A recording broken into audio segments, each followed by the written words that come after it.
மூன்று முடிச்ச serial promo review பார்க்கலாம். சேனலை சப்ஸ்கிரைப் பண்ணிக்கோங்க. பெல் ஐக்கானை மறக்காமல் கிளிக் பண்ணிக்கோங்க.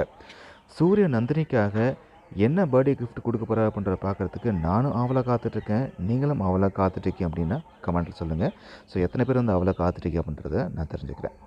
இப்போது என்ன தான் வந்து நந்தினிக்கு நம்ம சூர்யா ஆதரவாக இருந்தாலும் சப்போர்ட்டாக இருந்தாலும், ஆனால் நந்தினி ஒவ்வொரு நாளுமே அந்த வீட்டில் ஒரு பெரிய கஷ்டத்தை வந்து பட்டுட்டு தான் இருக்காங்கன்னு தான் சொல்லணும் இல்லையா? ஆனால் ஒவ்வொரு வாட்டியும் நந்தினியை வந்து இந்த சுந்தரவல்லி ஆகட்டும், சுரேகா ஆகட்டும், யார் அசிங்கப்படுத்தினாலும் சூர்யா போயிட்டு செம்மையாக சம்பவத்தை பண்ணி நம்ம நந்தினியை காப்பாற்றவும் செய்கிறாரு.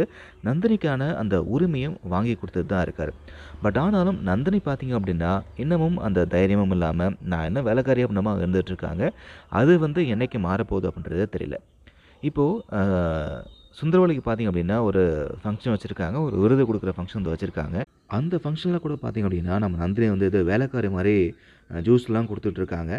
அப்போ அங்கே வந்து சில பேருக்கு வந்து உண்மை தெரிஞ்சு போயிடுது. இவங்க வந்து வேலைக்காரி இல்லை. ஸோ இவங்க தான் வந்து இந்த வீட்டு மருமகன்ற விஷயம் தெரிய வருது.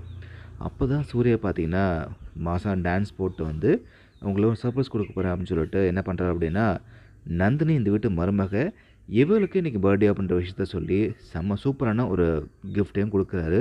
ஸோ நந்தினி அந்த கிஃப்ட்டை பார்த்து சர்ப்ரைஸ் ஆவாங்களா, இம்ப்ரெஸ் ஆவாங்களா அப்படின்றது தான் இன்றைக்கி எபிசோட் இருக்க போகுது. உங்களுக்கு என்ன தோணுது அப்படின்றத கமெண்ட்டில் சொல்லுங்கள். சீக்கிரமே நந்தினி சூர்யா புரிஞ்சுட்டா நல்லாயிருக்கும் அப்படின்றது தான் என்னோடய விருப்பமாக இருக்குது.